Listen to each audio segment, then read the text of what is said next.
বন্ধুরা, আশা করি তোমরা সবাই ভালো আছো। তোমার চ্যানেলে তোমাদের সবাইকে স্বাগতম। বন্ধুরা, আশা করি তোমরা সবাই ভালো আছো। তোমার চ্যানেলে তোমাদের সবাইকে স্বাগতম। তো আজ এই মুহূর্তে তোমাদের সামনে যেটা শেয়ার করতে চলেছি, তোমরা সবাই জানো যে সামনেই মাধ্যমিক পরীক্ষা রয়েছে। তো এই পরীক্ষার আগে মাধ্যমিক ভৌতবিজ্ঞান থেকে স্পেশাল 30 কোশ্চেন আমি তোমাদের সামনে শেয়ার করব। কারণ তোমরা জানো যে এর আগে আমরা প্রত্যেকটা অধ্যায়ভিত্তিক আলাদা আলাদাভাবে প্রশ্ন শেয়ার করেছিলাম, যেখানে প্রশ্ন সংখ্যা একটু বেশিই ছিল স্বাভাবিকভাবে, যেহেতু প্রত্যেকটা অধ্যায় থেকে আমরা যেখান থেকে 2 মার্কের প্রশ্ন আসবে সেখান থেকে স্পেশালভাবে তুলে ধরেছিলাম। তবে সেই প্রশ্নগুলো কিন্তু অবশ্যই ভালো, সেগুলো ভালো করে পড়তে পারলে তো খুবই বেটার। আশা করি সেই প্রশ্নের বাইরে কোনো প্রশ্ন পরীক্ষাতে আসবে না। যারা দেখোনি তারা চ্যানেল প্লেলিস্টে গিয়ে লাস্ট মিনিট সাজেশন যেটা রয়েছে সেটা একটু দেখে নেবে। আর যারা এখনও সেইভাবে পড়াশোনা করে উঠতে পারেনি তাদের জন্য বলবো যে এই যে স্পেশাল 30 কোশ্চেন তোমাদের জন্য শেয়ার করছি, এই 30টা কোশ্চেন ভালো করে তোমরা অন্তত একটু দেখে যাও। কারণ তোমাদের পরীক্ষায় 2 মার্কের 9টা প্রশ্ন লিখতে হবে। কিছু কিছু প্রশ্নে অথবা থাকে, তো ঠিক যেমনভাবে প্রশ্ন আসতে পারে ঠিক সেরকমভাবেই আমরা তোমাদের জন্য 30 কোশ্চেন সিলেক্ট করেছি। এই 30 কোশ্চেন তোমরা যদি ভালো করে রেডি করো, আশা করছি যে এর মধ্যেই তোমরা পরীক্ষাতে কমন পাবে। সময় নষ্ট করবো না, আমরা সরাসরি প্রশ্নে চলে যাব। প্রথম প্রশ্ন, জীবাশ্ম জ্বালানি সংরক্ষণের প্রয়োজনীয়তা কী? দ্বিতীয় প্রশ্ন, 0 ডিগ্রি সেন্টিগ্রেড থেকে কোনো গ্যাসকে উত্তপ্ত করলে তার চাপ ও আয়তন উভয়ই দ্বিগুণ হয়। গ্যাসের চূড়ান্ত উষ্ণতা কত হবে? অথবা 300 কেলভিন উষ্ণতায় ও 75 সেন্টিমিটার পারদস্তম্ভের চাপে নির্দিষ্ট ভরের কোনো গ্যাসের আয়তন 250 ঘন সেন্টিমিটার হলে 227 ডিগ্রি সেন্টিগ্রেড উষ্ণতায় 125 সেন্টিমিটার পারদস্তম্ভের চাপে ওই গ্যাসের আয়তন কত হবে? দেখো, কিছু কিছু চ্যাপ্টার রয়েছে যে চ্যাপ্টার থেকে অথবাতে প্রশ্ন আসে, যেমন এই চ্যাপ্টার থেকে এরকম প্রশ্ন আসবে, ঠিক সেরকমভাবেই প্রশ্নটা তুলে ধরা হয়েছে, ঠিক আছে। আর অঙ্ক বলে যে পার্টটা রয়েছে, ধরো এই যে যেটা তোমার গ্যাসের আয়তন নির্ণয়ের অঙ্ক যেটা এখানে দেওয়া হয়েছে, আমি বলছি না অঙ্কটা হুবহু কমন পাবে, দ্যাটস টাইপ অফ ম্যাথ কিন্তু আসবে, অর্থাৎ এই টাইপের অঙ্কগুলো আসবে। যারা অঙ্কে দুর্বল আছো বা ভৌতবিজ্ঞানে অঙ্ক করতে সেরকম একটা ভয় পাও, তাদের বলবো যে প্রশ্নগুলো স্বাভাবিক মানের যে প্রশ্নগুলো রয়েছে সেই প্রশ্নগুলো অন্তত দেখে যাও, ঠিক আছে। নেক্সট বলি, একটি উত্তল লেন্সের কোথায় বস্তু রাখলে তার সদ ও বিবর্ধিত প্রতিবিম্ব গঠিত হবে? চিত্র অঙ্কন করো। 220 ভোল্ট থেকে 400 ওয়াট ও 110 ওয়াট থেকে 60 ওয়াট বৈদ্যুতিক বাতি দুটির রোধের অনুপাত নির্ণয় করো। অথবা ডিসি অপেক্ষা এসি ব্যবহারের দুটি সুবিধা লেখো। তড়িৎজয়ী যৌগগুলির গলনাঙ্ক এবং স্ফুটনাঙ্ক বেশি হয় কেন? একটি আয়নীয় যৌগের উদাহরণ দিয়ে দেখাও যে এর ক্যাটায়ন অষ্টক নীতি মান্য করে না। অথবা NH3-তে কোন ধরনের রাসায়নিক বন্ধন বর্তমান? NH3 এর লুইস ইলেকট্রন ডট ডায়াগ্রাম অঙ্কন করো। আর যেখানে H ও N এর পারমাণবিক সংখ্যা যথাক্রমে 1 ও 7। নেক্সট কোশ্চেন, A ও B দুটি মৌলের ইলেকট্রন বিন্যাস যথাক্রমে 27 এবং 282। A ও B মৌল দুটি যৌগ গঠন করলে উৎপন্ন যৌগের সংকেত কী হবে? কী ধরনের রাসায়নিক বন্ধনের মাধ্যমে যৌগটি গঠিত হবে? পরবর্তী কোশ্চেন, কলঙ্কহীন ইস্পাতের উদাহরণগুলি কী কী? এর একটি ব্যবহার উল্লেখ করো। অথবা পারদসংকর বা অ্যামালগাম কাকে বলে? এর একটি ব্যবহার লেখো। নেক্সট, সমবায়তা কি? C3H6O আণবিক সংকেত বিশিষ্ট দুটি সমবায়বের গঠন লেখো। অথবা ইথানলের সঙ্গে সোডিয়ামের বিক্রিয়ায় কী ঘটে? সমীকরণ সহ লেখো। পরবর্তী কোশ্চেন, স্থিতিশীল উন্নয়নের জন্য প্রয়োজনীয় দুটি উপায় লেখো। অথবা ওজোন স্তর কীভাবে সৃষ্টি হয়? সংশ্লিষ্ট আলোক রাসায়নিক বিক্রিয়াটি লেখো। নেক্সট, গ্যাসের অণুর বেগ ও চাপের ওপর উষ্ণতার প্রভাব উল্লেখ করো। অথবা একটি বায়ুর বুদবুদ পুকুরের তলদেশ থেকে উপরিতলে উঠে আসলে ব্যাসার্ধ দ্বিগুণ হয়। পুকুরের গভীরতা নির্ণয় করো। ধরে নাও বায়ুমণ্ডলের চাপ 10 মিটার জলস্তম্ভের চাপের সমান।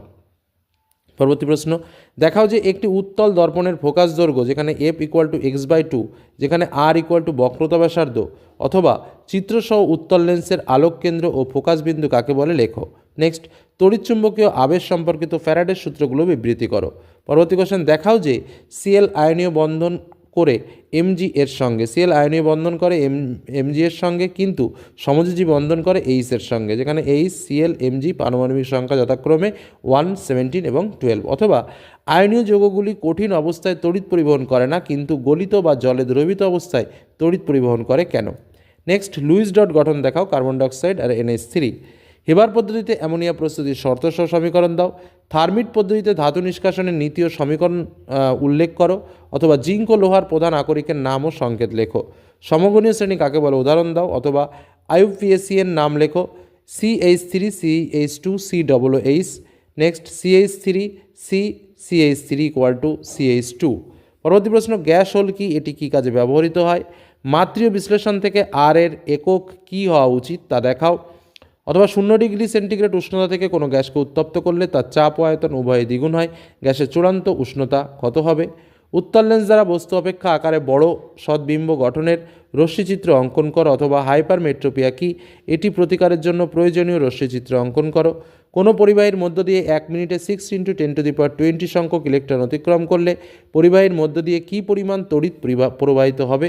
সোডিয়াম ক্লোরাইডের অষ্টতলীয় ক্লাসে প্রতিটি Na ক্যাটায়ন কয়টি Cl অ্যানায়ন দ্বারা পরিবেষ্টিত থাকে? দুটি সমযোজী যৌগের নাম লেখো যা ধ্রুবীয় দ্রাবকে দ্রাব্য। পরবর্তী প্রশ্ন, হাইড্রোজেন ক্লোরাইড গ্যাস সমযোজী হওয়া সত্ত্বেও এর জলীয় দ্রবণ তড়িৎ পরিবহন করে কেন? অথবা লুইস ডট ডায়াগ্রামের সাহায্যে ইথিন অণুর গঠন দেখাও। নেক্সট কোশ্চেন, স্পর্শ পদ্ধতিতে অনুঘটক হিসেবে V2O5 প্লাটিনাইজড অ্যাসবেস্টসের মধ্যে কোনটি উপযোগী এবং কেন? পরবর্তী প্রশ্ন, ইলেকট্রনীয় মতবাদ অনুসারে জারণ বিজারণ ব্যাখ্যা করো, যেখানে AP + CuSO4 থেকে ApSO4Cu। অথবা কোনো ধাতুগুলিকে কার্বন বিজারণ পদ্ধতিতে নিষ্কাশন করা হয়? কোন ধাতুগুলিকে কার্বন বিজারণ পদ্ধতিতে নিষ্কাশন করা হয়? পরবর্তী প্রশ্ন, কীভাবে পরিবর্তন করবে, যেখানে CH3 অথবা ক্যাটিনেশন ধর্ম বলতে কী বোঝো? পরবর্তী কোশ্চেন, স্থিতিশীল উন্নয়নের মূল লক্ষ্য বা উদ্দেশ্য কী? দেখাও যে বায়ু ছাড়া অপর যে কোনো মাধ্যমের পরম প্রতিশতাঙ্ক 1 অপেক্ষা বেশি, অথবা কাপড় কাচার পর সাদা কাপড়ে নীল দেওয়া হয় কেন? পরবর্তী প্রশ্ন, মোটর নীতি ও ডায়নামো নীতির মধ্যে পার্থক্য কী? লাস্ট কোশ্চেন, একটি পরমাণুর নাম লেখো যা সমযোজী ও তড়িৎযোজী উভয় প্রকার যৌগ গঠন করে, যৌগ দুটির সংকেত লেখো। অথবা সমযোজী যৌগরা রাসায়নিক বিক্রিয়া ধীর গতিতে ঘটায়, তার কারণ ব্যাখ্যা করো। এবং আরেকটা কোশ্চেন দিয়ে দেওয়া হয়েছে, উৎসর্গীকৃত অ্যানোড কী, অথবা প্যাটিনা আসলে কী? নেক্সট, অ্যাসিটিক অ্যাসিডের দ্রবণের মধ্যে NaHCO3 যোগ করলে কী ঘটনা ঘটে? সমীকরণ সহ লেখো। অথবা কার্বনবিহীন একটি জৈব মূলকের নাম লেখো ও ওই মূলক সমন্বিত একটি যৌগের উদাহরণ দাও। মোট 33 কোশ্চেন রয়েছে, সে যাই হোক প্রায় 30টা কোশ্চেন বলেছি। তো এই যে প্রশ্নগুলো বললাম, আমি আশা করছি এই 30টা প্রশ্নের ভেতরে একাধিক কোশ্চেন তোমরা রিপিটেশন পাবে, মানে একদম হুবহু মিল পাবে প্রশ্নগুলো। এটুকু বলতে পারি, একদম স্পেশাল বেছে ভৌতবিজ্ঞানের শিক্ষকরা কিন্তু এই প্রশ্ন করে তোমাদের জন্য পাঠিয়েছেন, সেটাই আমি জাস্ট তোমাদের জন্য শেয়ার করলাম। খুব ভালো করে এটা প্র্যাকটিস করো। আর যদি অধ্যায়ভিত্তিক ইম্পর্টেন্ট কোশ্চেনগুলো দেখতে চাও, আমি বলি চ্যানেলের প্লেলিস্টে চলে যাও, সেখানে দেখো ভৌতবিজ্ঞান লাস্ট মিনিট সাজেশন রয়েছে, সেখানে স্পেশাল প্রশ্নগুলো দেওয়া রয়েছে। সেই প্রশ্নগুলো যদি ভালো করে কমপ্লিট করতে পারো, সেখানেও কিন্তু এই প্রশ্নগুলো আছে। তো এই প্রশ্নগুলো যদি সেখান থেকেও কমপ্লিট করতে পারো বা সেই পার্ট থেকেও যদি তোমরা কমপ্লিট করতে পারো, তাহলেও কিন্তু কোনো সমস্যা হবে না। আশা করি সমস্ত প্রশ্নই কমন পাবে। আজকের মধ্যে এখানে শেষ করলাম। সকলে ভালো থেকো, সুস্থ থেকো, সাবধানে থেকো। ধন্যবাদ।